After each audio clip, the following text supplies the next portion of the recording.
Précédemment, dans Cartel Nord. À la moitié du procès, l'interrogatoire que tout le monde attend, l'interrogatoire de Nordine Achouri, débute.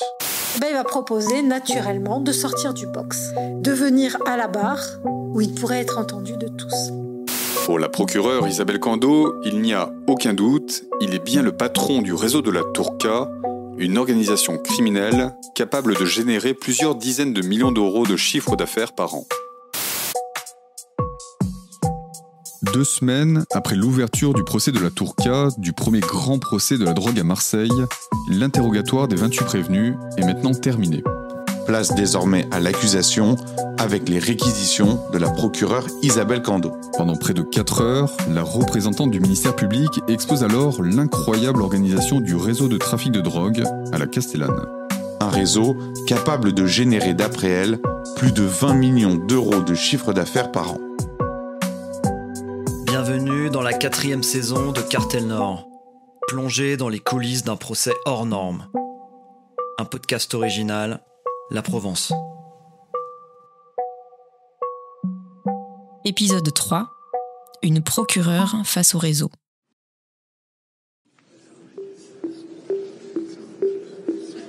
Madame la Présidente, Mesdames du tribunal, qu'est-ce qui ressemble le plus à un trafic de stupéfiants qu'un autre trafic de stupéfiants? C'est un peu la question qui se pose à chaque audience. Lundi 28 septembre 2015, 8h50, c'est par ces mots, rejoués par Isabelle Cando elle-même, la procureure de la République, que débute le réquisitoire dans le procès du réseau de la Tourka. Depuis quelques mois, nous suivons la vie à la Castellane, qui est gangrénée par les trafics de stupéfiants, cannabis, cocaïne, par l'argent qui tombe des tours par centaines de milliers d'euros. Les réseaux qui se partagent la cité La Castellane forment un gâteau qui attire particulièrement la convoitise. Dans ces réquisitions, le rôle d'Isabelle Cando est de mener l'accusation contre les 28 prévenus en se basant sur les éléments rapportés par 4 années d'enquête. Pendant mes congés d'été, le procureur m'a appelé pour me demander de prendre le dossier. Donc j'ai eu 3 semaines, en fait, pour préparer le dossier. Pour arriver, en fait, à lire le dossier dans son intégralité et d'arriver à comprendre à la fois l'économie générale de l'enquête, ce qu'on reprochait à chacun, leur place dans la structure du réseau de la Tourka. Et puis, si les faits, en tout cas, si on avait suffisamment d'éléments pour déjà commencer à se projeter sur est-ce que je vais pouvoir requérir des condamnations et des peines à l'égard de chacune des personnes qui étaient renvoyées devant le tribunal correctionnel. À la lecture de ce dossier d'instruction, un élément saute rapidement aux yeux d'Isabelle Cando, les feuilles de compte sont la clé dans ce dossier. Ces centaines de feuilles saisies lors du démantèlement de la Tourka permettent de véritablement comprendre l'organisation du trafic de drogue à la Castellane. Moi, la conscience que j'avais dans la préparation de ce que j'allais dire, c'est que, au-delà du contexte, ce qui était le cœur du dossier et ce qu'il fallait que je travaille, c'était la comptabilité. Je suis une buse en termes de compte. Donc, je suis allée voir mon petit assistant spécialisé douanier et je lui ai donné, en fait, tout ce qui avait été photographié, tout ce qu'on avait ressaisi, etc., et qu'on avait en procédure, et donc qui était toute la comptabilité. Et en fait, il a réussi à décrypter un certain nombre de choses au travers de cette comptabilité. C'est-à-dire, en fait, des postes. Et des postes avec des rémunérations, avec des prix, avec, plus tout ce qui concernait les livraisons, et qui était payé, quand, comment, et des périodes. Ça m'a éclairé sur ce que je pouvais essayer d'expliquer au tribunal pour essayer, en fait, de prendre de la hauteur, c'est-à-dire, en fait, déterminer quelle est l'importance de ce réseau pour ensuite arriver aux responsabilités des uns et des autres. Grâce à ce travail d'orfèvre, la procureure comprend qu'elle est face à une véritable PME du cannabis, capable de générer plusieurs millions d'euros par an. Le réseau de la cité de la Castellane, représenté principalement par la Tour K et dans son sillon la place du Mérou, nous sort de ce qu'on appelle généralement l'économie souterraine, pour entrer dans l'économie parallèle. Vous avez pour vous en convaincre la structuration interne, qui en fait une société à part entière, et puis il y a surtout ce chiffre d'affaires. d'1 950 000 € par mois, ramené à l'année, vous permet de dégager le chiffre annuel de 23 400 000 €. La somme est considérable, mais reste alors pour la procureure à démontrer comment les trafiquants parviennent à générer autant d'argent. Au fil du réquisitoire, le public, les avocats, les juges comprennent ainsi que le réseau de la Tour K n'a pas de secret pour Isabelle Cando. Horaire de travail, planning, salaire, organigramme, point par point, la procureure détaille le fonctionnement de cette entreprise du stup. L'activité de cette société s'organise en 2 périodes de vacation sur une journée et doit permettre l'ouverture du commerce entre 11h et minuit. Vous avez donc plusieurs équipes de guetteurs, plusieurs vendeurs qui vont se succéder au cours de la journée. Vous avez également celui qui va ouvrir le plan et qui va être chargé de mettre en place ses équipes de guetteurs et de vendeurs, voire faire le tour de son périmètre de vente sécurisé. Vous avez celui qui va fermer le plan et qui devra rester pour la clôture des comptes journaliers. Ceux-là vont devoir être présents bien avant l'ouverture du plan et bien après sa fermeture. Dans la PME Tour K, rien n'est laissé au hasard, du guetteur au vendeur, en passant aussi par le ravitailleur. Chaque poste, chaque tâche correspond à une rémunération bien précise. Des salaires qui permettent de mieux comprendre le rôle de chacun et leur positionnement hiérarchique dans le réseau. La Castellane, c'est une société qui verse des salaires et des primes au rendement. La plupart des nourrices font état d'un salaire compris entre 1 600 et 2 000 €. Les vendeurs font état d'un salaire d'environ 2 500 € par mois. Le coursier, 3 000 € par mois. À côté de ces salaires, il y a tout un système de primes, ce qu'ils appellent la défauche. Sur une journée moyenne, je cite, « Nous pouvions rentrer 7 à 8 000 €. Ils avaient donc des objectifs de vente, et quand ils faisaient un très bon chiffre d'affaires journalier, je cite à nouveau, nous recevions une défauche dont le montant pouvait varier. La prime pouvait être soit un billet en plus du salaire journalier, soit un morceau de cannabis. En revanche, quand les objectifs ne sont pas atteints, ils ont des remontrances. » Le réquisitoire d'Isabelle Cando est clair, limpide. À la Castellane, la gestion du trafic est méthodique. La preuve, encore une fois, dans les feuilles de compte, où chaque dépense, chaque somme, aussi petite soit-elle, est mentionnée.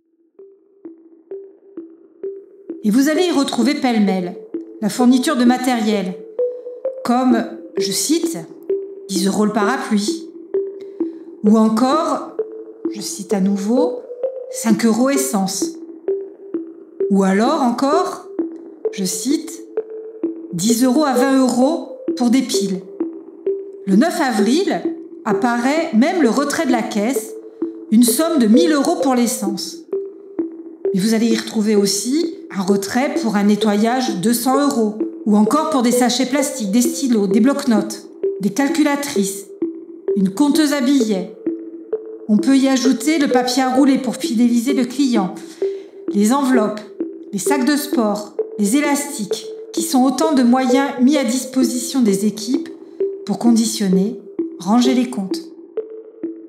Grâce aux feuilles de compte dans son réquisitoire, Isabelle Cando décrit ainsi l'organisation presque sans faille du réseau de la Tour K. Une organisation qui repose sur des membres au rôle bien défini.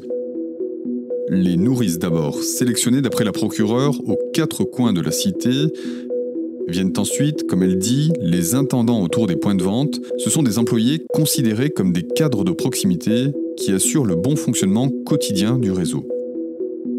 Sans oublier celui qu'elle appelle le supergérant ou superviseur en charge de la gestion des effectifs, c'est lui qui donne les ordres de mission. Puis vient le haut de la pyramide, les décideurs, avec d'abord les lieutenants, ceux qui s'occupent de vérifier les comptes et de payer les employés. Et enfin, le sommet de l'organisation, avec le chef présumé du réseau, Nordine Achouri, et son homme de main, ce sont eux qui tirent les ficelles du trafic de drogue à la Castellane. Pendant près de 4 heures, Isabelle Cando s'est donc efforcée de décrire dans le moindre détail l'organisation du réseau de la Tourca et de préciser le rôle de chacun. Une démonstration nécessaire dans le but de requérir sur les peines, dont celle du chef de réseau, Nordine Achouri. Reste un problème de taille, aucune écoute, aucune surveillance directe ne l'incrimine.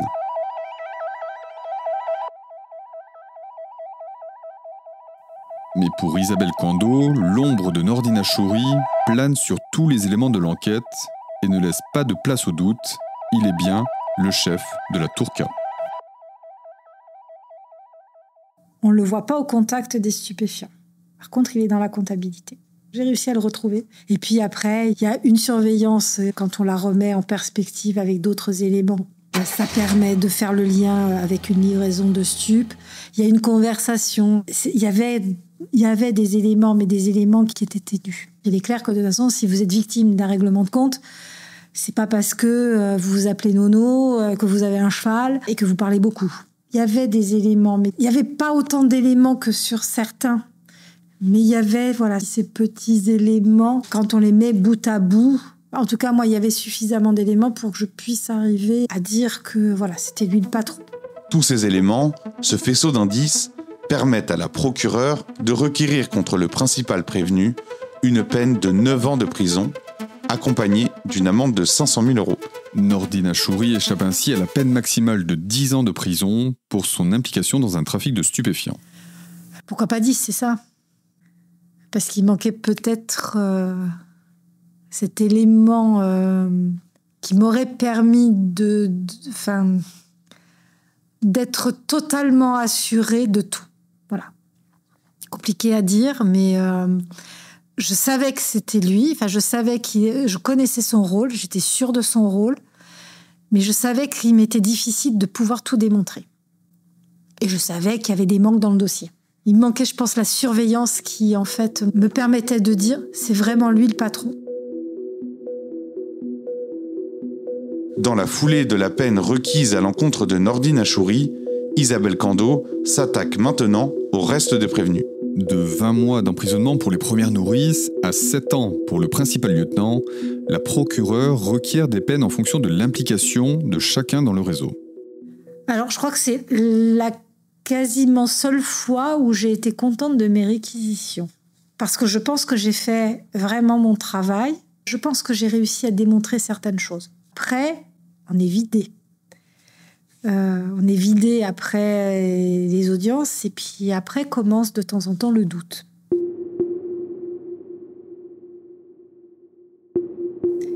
Le doute de savoir s'il va y avoir condamnation, si les peines qu'on a requises vont être suivies ou si ça peut arriver. C'est-à-dire, en fait, vous pouvez, je sais pas, on peut requérir 2 et puis ça m'est arrivé, de toute façon, déjà. J'ai requis 2 et je me suis retrouvée avec 7 ou 8 temps d'emprisonnement prononcés par le tribunal.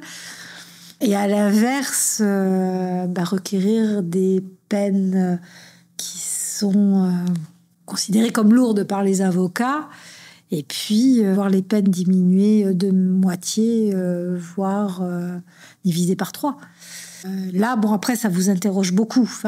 Sur est-ce qu'en fait, on ne s'est pas trompé sur la lecture qu'on a eue du dossier. Il y a de la responsabilité derrière. C'est-à-dire que quand je requiers une peine, c'est-à-dire que j'estime qu'une personne est responsable, même si ce n'est pas moi qui condamne. Mais c'est clair que si je venais à apprendre que cette personne, en fait, au final, était innocente, je me poserais beaucoup de questions. Au terme des réquisitions, la procureure Isabelle Cando estime avoir fait la démonstration du degré de professionnalisme des narcotrafiquants à la Castellane. Une véritable PME de la drogue dont le chef n'est autre selon elle que Nordine Achouri. Après son réquisitoire, vient le temps des plaidoiries des avocats. Et parmi elles, une plaidoirie va faire vaciller la procureure et laisser planer le doute sur la possible relaxe de Nordine Achouri. Un nouvel épisode de Cartel Nord chaque mercredi sur les plateformes d'écoute habituelles. Cartel Nord est un podcast original La Provence. Retrouvez tous les autres podcasts sur laprovence.com.